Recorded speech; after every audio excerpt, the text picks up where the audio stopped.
Hi, I'm Violet, the Abysmal Witch, and welcome to A Witch's Perspective, my perspective, on cancer.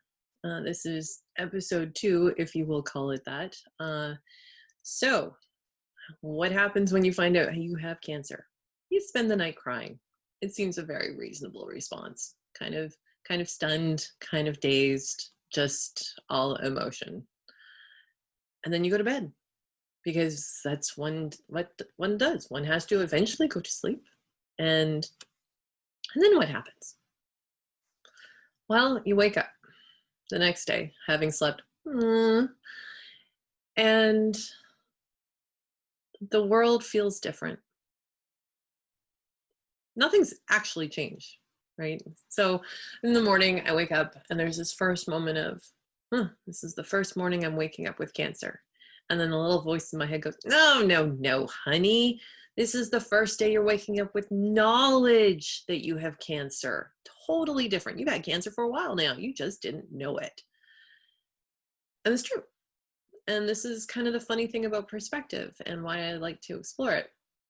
How our perspective is not necessarily truth or reality as it objectively is outside of ourselves. It is based upon our experiences, our knowledge as it currently stands, our feelings, uh, our desires. All of that affects our perspective and how we perceive other people, other events. Everything around us comes to us through a lens. And part of a job of a witch, as far as I'm concerned, is to clean that lens as much as possible. And if you can, get it to the clearest color or no color as possible, fewest imperfections, et cetera, et cetera. But the fact is, we're living beings. We will never have that crystal clear glass that doesn't appear to be their perspective of the world around us. That's not how we're made. It's not how we work. So I woke up with cancer. Well, with the knowledge of cancer. And you stumble through your day. You just kind of tumble along and, well, now what do I do? Because I'm that kind of person. I'm like, okay, well, problem's been defined. So now I need to start doing the things. So I went for an ultrasound a couple days later. I think it was. My sense of time, by the way, already shot. Totally shot. Because this thing that happens. So I like to kind of imagine that there are the people under the stairs. It's relates to a movie, but for me, it comes from a group of people that used to get together literally underneath a flight of stairs and have very philosophical discussions. So my people under the stairs, my subconscious, often do things, really great things, process and come up with good plans and then kind of present it to me. And I go, yes, I accept that with certain changes, etc. So it helps me to progress in my day and in my work and in getting things done because some of it's already been done by the people under the stairs. Well, people under the stairs are seriously distracted right now. They have nothing to give to practical day-to-day living. So things have gotten definitely murkier and harder. It is, if you've ever been through a very stressful event, it's one of those, right, where you don't focus the same. Your attention span is shorter and different. Transferring things from the moment to short-term memory to long-term memory, woo, that's fun. Like the RAM in the head is operating at a very small amount, considering. So it's mentally definitely challenging. It has absolutely affected how I handle the world. I'm still dazed a little bit, still a little numb. There's been an added complication, but we're not there yet because right now we're on the day after, and it has been about, I'm going to look at the calendar, not quite 2 weeks, about a week and a half since the diagnosis when I start recording these. And yeah, I woke up and went, okay. Well, actually, I'd spent a good portion of the night before going, now what do I do? Lack of sleep, it's such a thing. So I get into work in the morning. I'd already been telling my staff about going for testing, etc.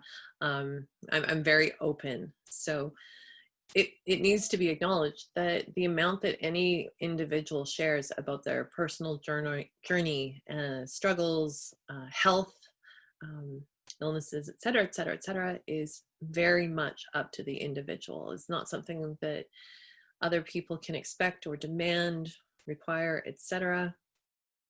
But I am choosing to be very open about it for my own sake. Talking about it helps to get it outside of me. And there's a lot of pain around cancer, and with all things that are scary, painful, and relate to death, our society tends to avoid those topics, which makes it even harder and more isolating for the people who are going through them. Now, thankfully, I know great people and I'm surrounded by a wonderful community, and I am far, far from isolated, but not everybody has what I have.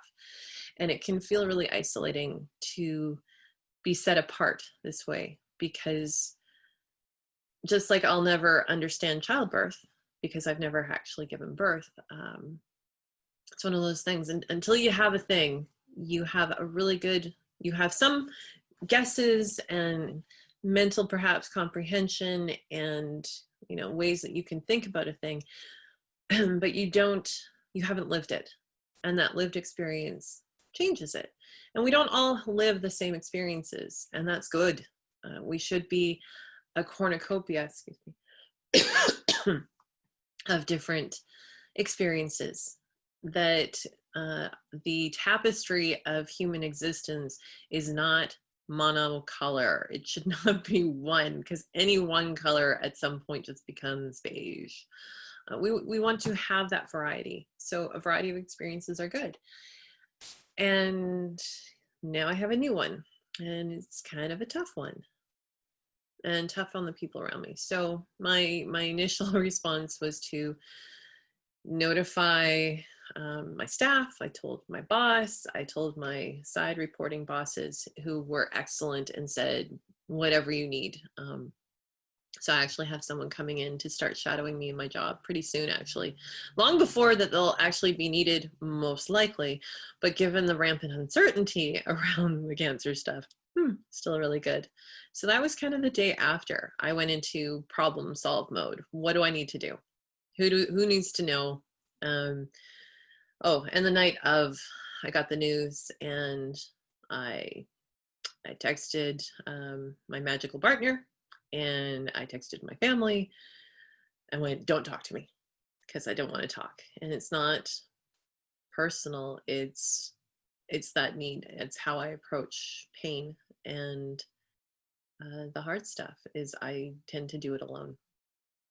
It's how I grew up. It's how I learned to handle things. So that's my choice, and it works for me. So yeah, spent the night alone crying, got up the next day, went, now I have cancer. Now what? And the answer to that is hurry up and wait. And I hurry up and waited. And that's this perspective at this moment. Blessings of the weird and wild to you.